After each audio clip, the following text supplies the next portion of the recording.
Salam Kicau Mania, selamat datang di channel kita. Jangan lupa klik subscribe.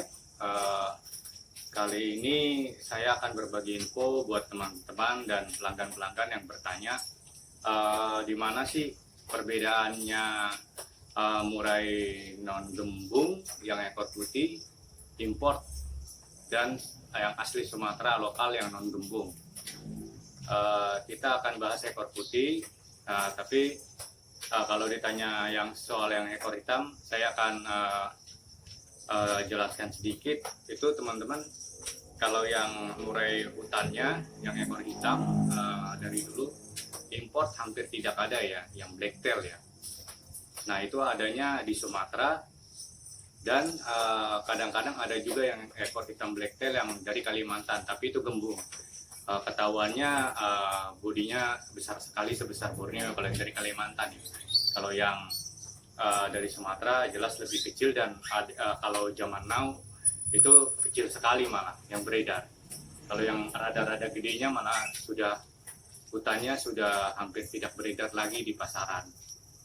Tapi ada persepsi yang mengatakan bahwa murai Kalimantan itu yang blacktail itu kalau yang kepala putih itu semua yang kepala putih blacktail itu pasti dari Kalimantan gembung. Itu pendapat yang salah ya, karena saya pernah membeli sendiri dari Sumatera Utara dari waktu itu, tapi sudah lama sekali, belasan tahun yang lewat, di pasar di Kota Medan, Jalan Bintang, pasar burungnya itu non gembung kepala putih yang blacktailnya. Ternyata bukan hanya kepala putih aja yang berasal dari Kalimantan, dari Sumatera pun ada yang blacktail non gembung yang kepala putih. Oke, sekarang kita akan kembali ke permasalahan murai ekor putih dan yang non gembung ya, yang sering disebut murai Medan. Kalau kita berbicara murai Medan yang asli Sumatera, kenapa saya nggak bilang bahorok, saya nggak bilang pasaman, saya nggak bilang murai Lampung, saya masih ya ini pendapat saya sendiri ya, apa yang saya lihat dan saya alami. Mungkin teman-teman punya persepsi yang berbeda atau asumsi yang berbeda.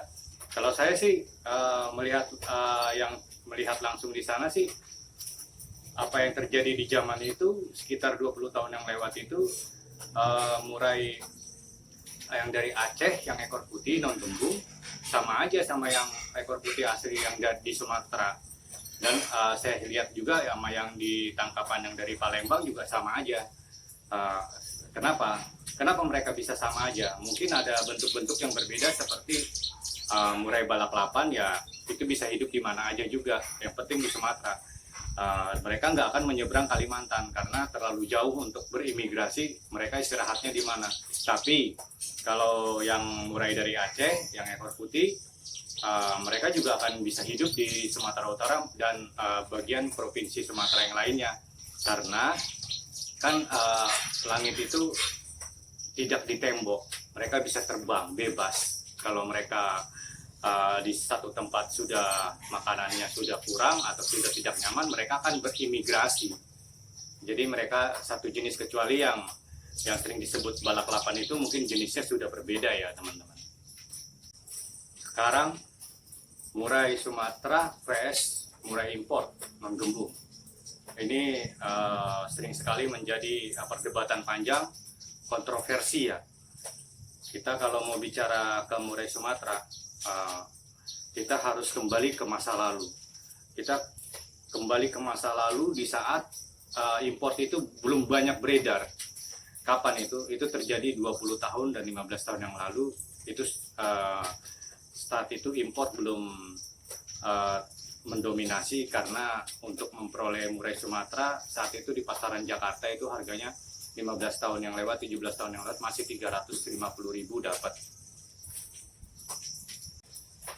Oke, jadi orang-orang yang sering belanja murai di 15 tahun, 20 tahun yang lewat sangat paham itu murai Sumatera seperti apa. Tapi walaupun begitu tidak mutlak mereka bisa juga membedakan mana impor, mana yang asli dari Sumatera, karena itu sangat mirip. Dan masuknya maraknya impor itu sudah dari 12 tahun yang lewat. Dan pada 10 tahun yang lewat, murai impor itu yang pertama masuk itu besar-besar, bagus-bagus, ekornya juga daunnya lebar-lebar, persis yang dari Sumatera. Dan ada dua kelas, ada dua bentuk, yang satu lagi bentuknya benar-benar persis. Nanti akan saya unjukin ya pola ekor murai yang bentuk yang pola ekor asli Sumatera yang bentuknya yang waktu zaman 15 tahun sampai 20 tahun yang lewat, 90%-nya seperti apa. Tapi itu pun tidak mutlak untuk menjamin pola ekornya harus seperti itu, karena kadang ada yang berpola V dan kadang-kadang yang ada yang sedikit ada yang berpola W juga yang dari asli Sumatera di zaman itu, di zaman dulu. Masuknya murai import di 12 tahun yang lewat itu sudah banjir sekali, itu sudah mendominasi 99% lebih malah yang beredar di Jakarta. Bahkan tidak berapa lama kemudian murai import itu masuk ke Sumatera, malah mereka mendominasi untuk perdagangan murai-murai hutan di Sumatera itu sendiri. Jadi teman-teman, kalau zaman sekarang kalau mereka dapat di hutan Sumatera seekor murai, belum tentu sepenuhnya benar juga itu murai asli Sumatera yang seperti zaman dulu. Bisa jadi itu murai-murai import peliharaan orang lepas yang lari ke hutan atau ke ladang-ladang itu sendiri, teman-teman. Jadi kalau ada pertanyaan mana murai ekor putih ternakan sekarang yang asli dari Sumatera, yang turunan asli terah dari Sumatera ekor putih itu, mana yang import, mana yang asli dari Sumatera, itu sulit ya membedakannya ya. Itu seperti sebuah kepercayaan aja. Karena waktu pertama kali masuk itu belasan tahun yang lewat itu bagus-bagus itu importnya. Ada dua versi dan dua-duanya ukuran besarnya sama, daun ekornya pun lebar-lebar. Setelah itu baru menyusul yang body-body medium dan body-body kecil. Kalau pengaruh kaki warna apa itu tidak berpengaruh ya teman-teman. Tapi yang pasti murai asli Sumatera itu sebesar murai ukurannya sebesar murai big, yang murai import yang ukuran big. Makanya sekarang ini lebih dicari murai hutan import yang ukuran big, karena mungkin mereka mengiranya itu lokal. Padahal kalau sekarang bisa dibilang 99,999% itu lokal. Itu import. Saya nggak bilang semuanya ya, karena dulu saja itu sudah 99% lebih. 10 tahun yang lewat itu yang beredar itu impor. Jadi cuman saat itu semua masih mengklaimnya Medan, murai Medan. Mereka yang membeli pun masih mengira itu murai asli dari Sumatera, karena kalau yang menjual sudah bilang Medan, sudah bilang asli dari Sumatera, otomatis yang beli pun mengiranya itu dari Sumatera. Dan kalau diternak dia akan bertahan dengan prinsipnya bahwa itu murai asli Sumatera. Nah, orang mulai menjamur beternak murai di era 10 tahun yang lewat malah. Sebelum waktu di zaman cuman ada murai lokal, malah sedikit sekali yang berternak murai. Setelah malah masuknya import yang body big, malah di situ mulai makin banyak orang berternak. Lalu kalau mau buka-bukaan, sebenarnya juga murai-murai yang diternak ini bisa dikatakan ya otomatis mereka itu banyakan murai ternakan yang ekor putih itu sebenarnya impor kebanyakan. Saya nggak bilang semua ya, itu tergantung kejujuran peternaknya aja, atau dia memang tahu asal usulnya. Tapi kalau kita awam, kita membeli murai juga di zaman itu aja, kita masih bisa mengira itu asli dari Sumatera kalau kita tidak tahu pengirimnya siapa, kita cek di sananya di Sumatera itu benar nggak dari dia gitu kan. Nah, apalagi para peternak yang awam main percaya aja, dan dia bertahan sampai sekarang itu bahwa itu murai Sumatera, padahal belum tentu itu murai Sumatera. Itu bisa jadi murai zaman dulu yang import big, begitu teman-teman. Saya aja teman-teman, waktu begitu maraknya import masuk ke Jakarta 12 tahun yang lewat, saya aja sempat nggak mempermasalahkan. Saya berpikir itu asli murai dari Sumatera, karena dari pengepulnya juga di zaman itu juga tidak buka-bukaan ya, bahwa itu import Malaysia yang goodie big sebenarnya, yang bagus-bagus itu. Ada yang Malaysia, ada yang Thailand kan. Itu kasar-kasar tulangannya. Jadi tapi kelama-kelamaan jadi tahu juga setelah berbulan-bulan, kita akhirnya juga tahu melihat peti kargonya, dan kita ngelihat ada sedikit kejanggalan gitu, walaupun bodinya sama-sama big, daunnya sama-sama lebar, bayangkan saja teman-teman. Tapi ada kejanggalan di pola, dan makin sulitnya lagi masuk lagi yang berpola persis pola Sumatera, pola yang kebanyakan Sumatera, walaupun pola Sumatera itu tidak mutlak harus seperti itu. Nanti saya kasih videonya, video pola ekor yang di zaman 15-20 tahun yang lewat, seperti apa sih pola yang mendominasi yang asli Sumatera bentuk polanya.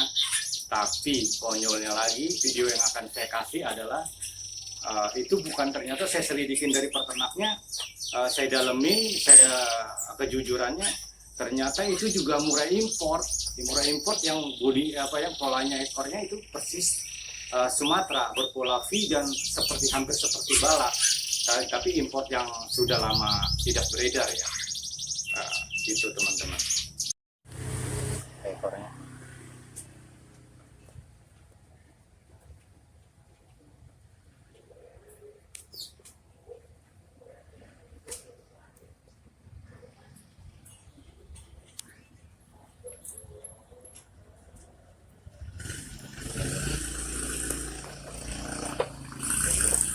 Itu tadi teman-teman videonya.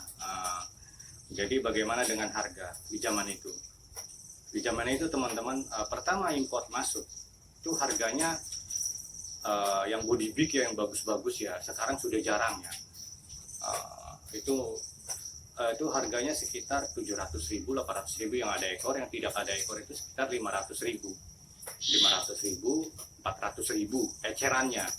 Tapi di saat itu, di zaman 10-12 tahun yang lewat, pas saya cek di Kota Medan Jalan Bintang, itu nyarinya nggak gampang. Belum tentu kita ke pasar itu nggak dapat.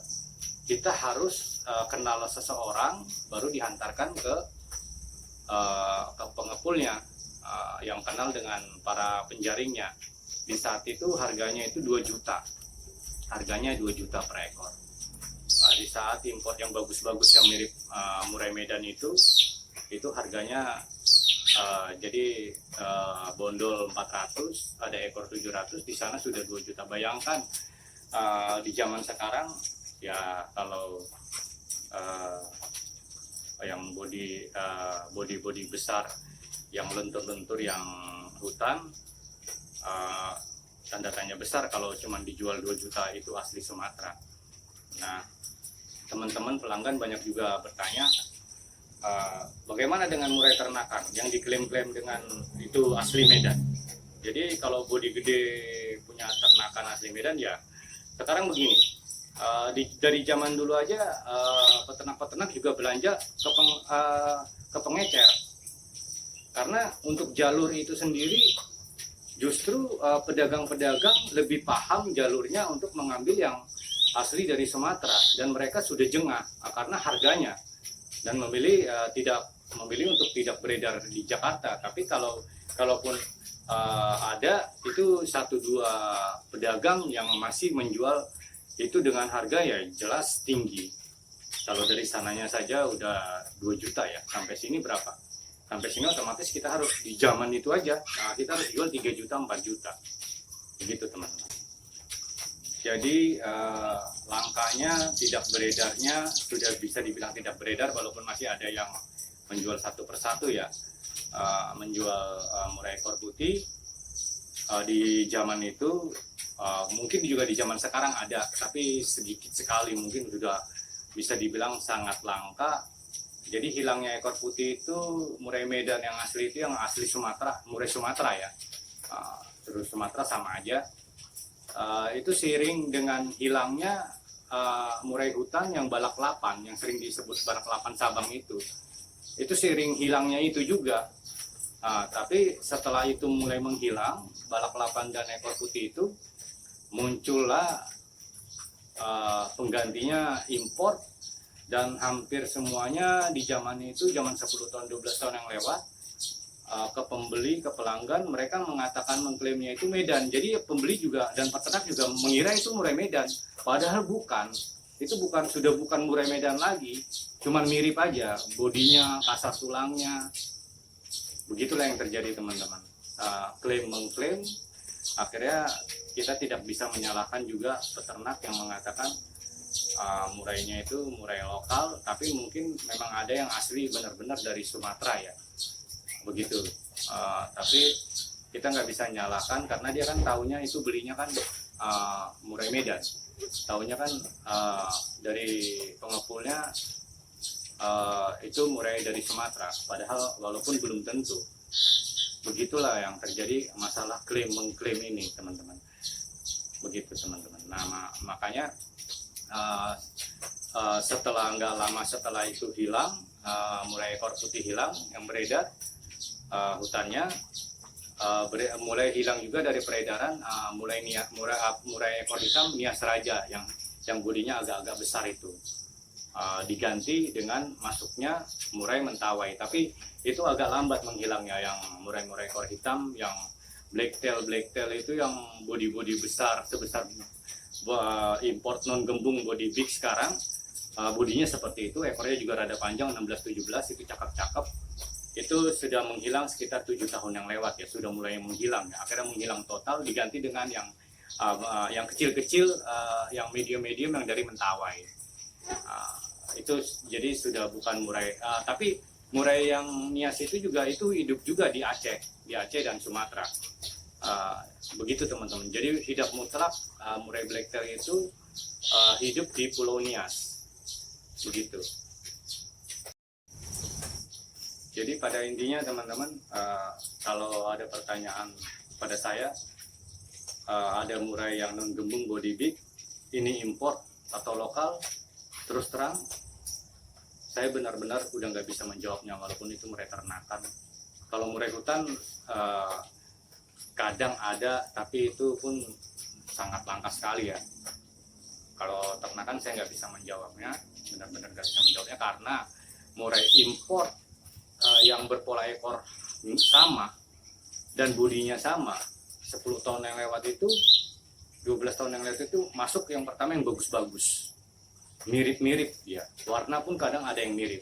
Jadi itu sangat sulit dibedakan. Begitulah info dari saya teman-teman, menurut pengalaman saya, apa yang saya alami zaman dulu.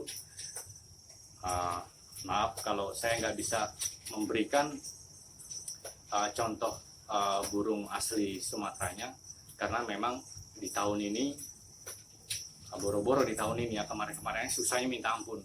Begitu, itu sudah saya tidak tahu juga jalurnya lagi belinya di mana. Dan kalau mengklaim murai ternakan asli Medan, saya juga tidak berani. Begitu. Maaf kalau mengecewakan pendapat saya, tapi inilah apa adanya, pendapat saya berdasar pengalaman saya. Salam kicau mania, jangan lupa klik subscribe.